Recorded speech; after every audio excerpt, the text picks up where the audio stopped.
تخيل عزيزي المشاهد انك تروح للشاطئ علشان تستمتع وتمارس هوايتك المفضلة وهي ركوب الامواج، لكن هناك بتقع في ايد سفاح خطير جدا وبيحبسك وبيخليك تشوفه وهو بيقتل الضحايا بتاعته بكل وحشية. وهنا انت تعرف انك هتتقتل بنفس الطريقة، فايه اللي هتعمله وازاي هتنقذ نفسك من السفاح الخطير ده؟ كل ده واكتر هنشوفه في فيلم النهاردة. وبتبدأ قصة الفيلم مع زوجين اسمهم كريك وهيدز، وهم جايين البحر علشان يحجزوا قارب، وهناك قابلهم ديفو. قال لهم ان القبطان تاك واخد اجازه النهارده، لكن تاك بيجي وبيتعرف على كريك وهيدز وسالهم وقال لهم بلغتوا اهاليكم انكم جايين هنا؟ وقتها بيستغربوا من سؤاله، وتاك ضحك وقال لهم احنا هنسبح مع اسماك القرش عشان كده ممكن تتعرضوا للاذى. وفي الوقت ده بنشوف هيدز وبيبان عليها التوتر، وبعدها تاك اخدهم بالقارب وكان بيحكي لهم عن القروش وبالذات القرش اللي هاجمه في طفولته وهو نجا منه باعجوبه، وتاك وراهم اثر عضه القرش على جسمه. فهيدز قالت له ان انا لو مكانك مش هقرب من البحر مره تانية. وبنشوف تاك بعدها بيرمي دم في البحر، ونشوف هيدز وهي كانت خايفه تنزل جوه الميه، لكن كريك اقنعها ان هي تنزل وما تخافش. وبيشوفوا اسماك القرش من قريب وبداوا يخافوا فعلا، لكن تاك بدا يقنعهم ان هم مش هيتاذوا وخلاهم يدخلوا في قفص جوه البحر علشان يقدروا يشوفوا القرش من قريب. وهيدز كانت خايفه في البدايه، لكن لما شافت ان القروش مش قادرين يقربوا لها بقت قاعده وبتستمتع بالوضع اللي هي فيه. وبعد ما طلعوا من القفص هيدز قالت لتاك ان التجربه دي كانت ممتعه جدا، وفجاه تاك طلع سكينه من جيبه وقتل كريك، وهي اتصدمت وبدات تصرخ. ودلوقتي بنشوف راجل اسمه موزس، وهو كان في مركز الصيانه وكان بيسال الموظف عن اسلاك تشغيل، والموظف قال له ان الاسلاك خلصت وبيطلع من المركز. وبعد كده بتدخل بنت وراه اسمها زيفر، وبعدها زيفر طلعت من المركز وفتحت كوبايه العصير بتاعها وطلعت منها ماده كانت سرقاها من المركز. ولما راحت للعربيه بتاعتها موزس كان مستنيها هناك وقال لها انا شفتك وانت بتسرقي، علشان كده لو ما ساعدتنيش هقول للموظف عليك. فزيفر وافقت ان هي تساعده واخدته معاها بالعربيه ووصلته لمكان عربيته، وهناك موزس عرفها بنفسه وقال لها انا ما كنتش ابلغ عنك ولا حاجه حتى لو ما ساعدتنيش. فزيفر قالت له واضح انك انت مش من النوع ده. وبنشوفهم اتعرفوا على بعض وعرفنا ان هوايتها هي ركوب الامواج، وكانت عايزه تروح للشاطئ النهارده. بعد كده زيفر راحت مع موزس لبيته، وموزس بعدها بيروح المطبخ وبيعمل اكل ليه ولزيفر، لكن لما راح يودي لها الاكل لقاها مشيت. وفي الوقت ده زيفر وصلت الشاطئ وطلعت اللوح بتاعها واكتشفت ان المفتاح الزعانف بتاعها ضايع، فراحت تدور على حد يديها مفتاح. وهنا لقيت تاك قدامها وقال لها انا هجيب لك واحد بس لازم تعرفي ان الامواج قويه النهارده، واداها المفتاح ومشي. وبعدها موزس بعت رساله لزيفر وقال لها ليه مشيتي؟ فزيفر قالت له ان هي عايزه تلحق الامواج. وموزس سالها وقال لها تحبي اجي معاكي؟ قالت له كده كده الشط مجاني وتقدر تيجي لو انت عايز. واول ما بعتت الرساله تجه وغطى راسها وضربها حقنه مخدر وحطها في العربيه واخدها للمركب بتاعه. وبعدها موزس وصل للشاطئ وشاف عربيه زيفر وبدا يتصل عليها، وفي الوقت ده زيفر رجعت لوعيها ولقت ايديها متكتفه وشافت هيدز محبوسه في نفس المكان معاها. وزيفر فضلت تصرخ وهيدز قالت لها الصراخ مش هينفع، انا جربت اصرخ قبلك ومحدش سمعني.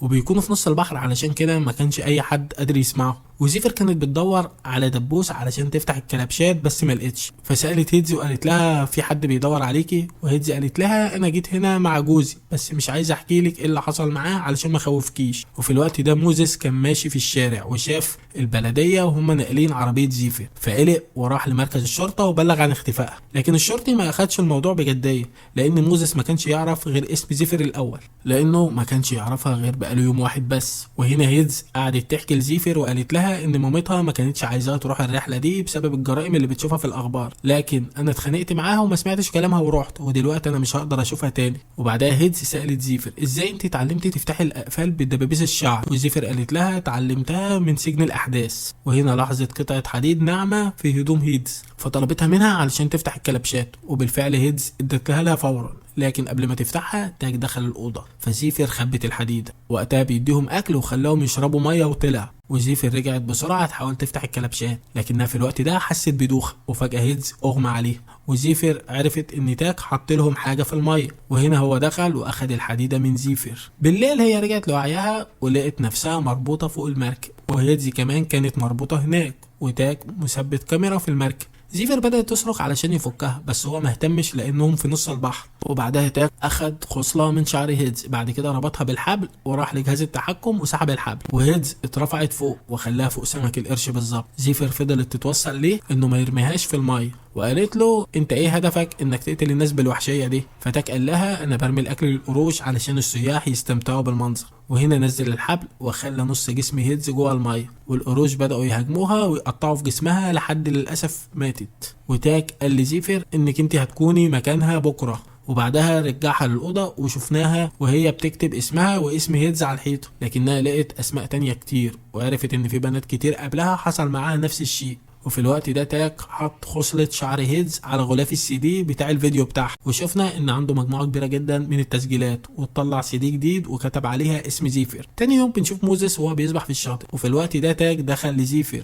وكان جايب اكل وقال لها ما تخافيش، المية دي ما فيهاش مخدر وانت لازم تشربي علشان جسمك يكون قوي وتقدري تقاومي. لكن زيفر وقتها كانت متضايقة ودلقت المية في الارض وقالت لتاك انت فاكر نفسك قوي، بس انت مجرد انسان جبان ما حصلتش على الحب من امك وانت صغير، علشان كده بقيت كده وبقيت تقتل كل الستات. تاك وقتها بيتضايق وطلع وقفل الباب، وزيفر وهي قاعدة شافت إناء المية وكسرت الإيد بتاعته. وفي الوقت ده كان بيشوف تسجيل هيدز، وبعدها طحن مخدر وحطه في حقنه وراح لزيفر، وهي كانت عامله نفسها نايمه، واول ما قرب منها زقته وطعنته بايد الاناء دي، واخدت المفتاح وفتحت الكلبشات وحاولت تاخد السكينه، بس هو فاق ومسك ايديها فهربت منه وحاولت تقفل الباب بس ما لحقتش وطلعت السلم، وللاسف حقنها في رجلها في الوقت ده. زيفر ضربته على وشه وزقته وطلعت لغرفه التحكم وحاولت تطلب المساعده، وشافت سفينه قريبه وفضلت تصرخ. وبعدها جه تاك وزيفر اخدت منه الكاميرا بتاعته ورمتها في البحر، وفي اللحظة دي فقدت الوعي، فتاك سحبها ورجعها للمركب.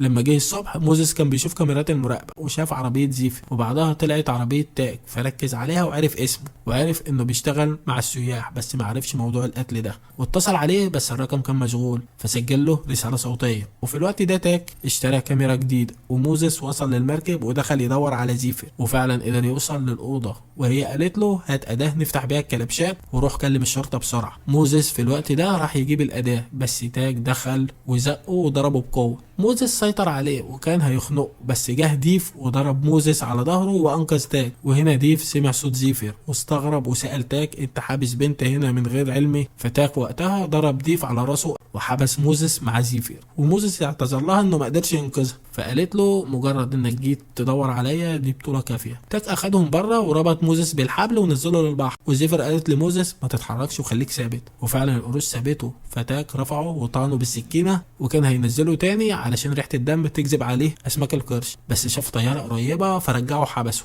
وهنا زيفر قررت تعمل حاجة مجنونة جدا، حاولت تخلع صباعها علشان تطلع ايديها من الكلبشات، وبالفعل ضغطت على صباعها جامد بقوة لحد ما خلعته، لكن تاج دخل واداهم اكل وهي حاولت تطلع ايديها بس ما عرفتش. في الاخر عدت صباعها بقوه وللاسف قطعته، ولما تاج دخل عليها لقاها مغطيه راسها وكان في دم، ولما جه يكشف الغطا ظهرت من ورا الباب وقفلته عليه وراحت لغرفه التحكم، بس هو قطع الكهرباء من المركب. وفي الوقت ده شافت جزيره قريبه وجابت مسدس الاشاره وضربته عليه لما جه من وراها، وراحت المطبخ وكسرت الشباك وحاولت تخرج بس هو سحبها فضربته بالمقلايه وهربت ونزلت البحر وسبحت لحد ما وصلت للجزيره، لكنه راح وراها بالمركب الصغير وقدر يلحقها قبل ما تطلب المساعده، وضربها لحد ما فقدت الوعي وقدر يرجعها للمركب من تاني، وربطها بالحبل وطلع موزس يتفرج. وتاك شاف قرش ضخم جدا وقتها فرع علشان الفيديو ده هيكون قوي، ونزل زيفر الميه والقرش جه ناحيتها فبعدت وخلته يخبط في المركب، وتاك رمى عصايه علشان يبعد القرش عن المركب، وزيفر استغلت الوضع واخدت العصايه ودفعت بيها عن نفسها واستخدمتها وطلعت نفسها من الميه،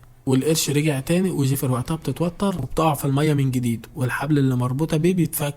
وفي الوقت ده حاولت تهرب، وفي اللحظة دي بتشوف سمكة القرش قدامها مباشرة، لكنها في الوقت ده بتقرر ان هي تفضل ثابتة مكانها، والقرش فعلا مش بياخد باله منها وبيروح في اتجاه تاني، وقدرت ترجع للمركب من جديد ومشيت بهدوء واخدت بندقية الصيد وضربت تاك بسهم مربوط بحبل فوقع في المية. وفي الوقت ده بيحاول يهرب لكن القرش هجم عليه واكله هم النم وهو حي، وزيفر كانت ماسكة البندقية ومش واخدة بالها ان السهم مربوط بتاك، والقرش لما مشي وقعها في المية، وموزس في الوقت ده فضل ينده عليها لحد ما فقد الوعي. وزيفر بعدها طلعت من المية وشافت مركب لكنه كان بعيد جدا عنه، فراحت بسرعة المركب واستخدمت الإشارة وطلبت المساعدة لحد ما المركب جاء أنقذهم ورجعوا لحياتهم بسلام. ولحد هنا بتنتهي القصة. لو عجبكم الملخص وعايزين تشوفوا أفلام تانية في السريع ما تنسوش تخبطوا اللايك المتين وتشتركوا في القناة وتفعلوا الجرس عشان يوصلكم كل جديد من عالم السينما اللي ما بيخلص، واشوفكم في الفيلم الجاي.